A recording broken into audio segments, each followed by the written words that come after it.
আসসালামু আলাইকুম।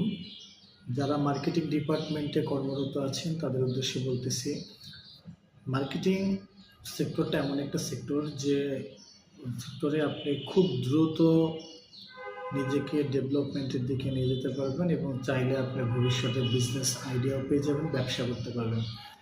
সেটা যে ধরনের মার্কেটিংয়ে হোক না কেন।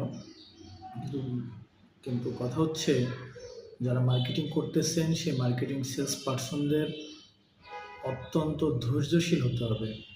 ধৈর্যশীল ছাড়া মার্কেটিং ডিপার্টমেন্টে কেউ জব করতে পারে না। কারণ হচ্ছে আপনি যে কাস্টমারগুলোর কাছে যাবেন, কাস্টমারগুলো কিন্তু একেকজন একেক রকম।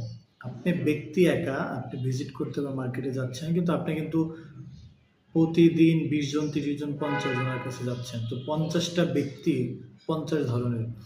এই সব কিছুকে আপনার ম্যানেজ করতে হবে, সেল করতে হবে, তাদের সাথে ভালো সম্পর্ক করতে হবে। আর এই কাস্টমাররা কিন্তু একেকজন একেক রকমের কথা বলে। নেগেটিভ কথাই মানুষ বেশি বলে।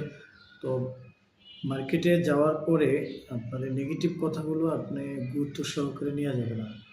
আপনার বুদ্ধিমত্তার সাথে চিন্তা ভাবনা করে কাস্টমার যে ধরনের প্রশ্ন করে, সেই প্রশ্নের অ্যান্সার আপনাকে করতে হবে। সেটা বুদ্ধি খাটিয়ে কথার উপরে। আর অবশ্যই সবসময় যখন মার্কেটে যাবেন, কাস্টমার কি বলে তার কথাটা গুরুত্ব সহকারে মনোযোগ দিয়ে আগে শুনবেন।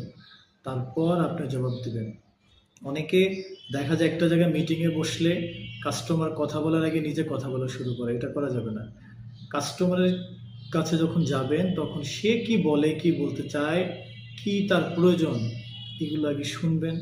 তারপর আপনার কথা আপনি বলবেন এবং আপনি অবশ্যই ভদ্রতার সাথে নমনীয়ভাবে তার সাথে কথা বলবেন, আচরণ করবেন, যাতে সে আপনার উপরে খুশি হয়, আপনাকে একটা কাজ দেয় অথবা আপনার সার্ভিসটা সে গ্রহণ করে বা আপনার পণ্যটা গ্রহণ করে।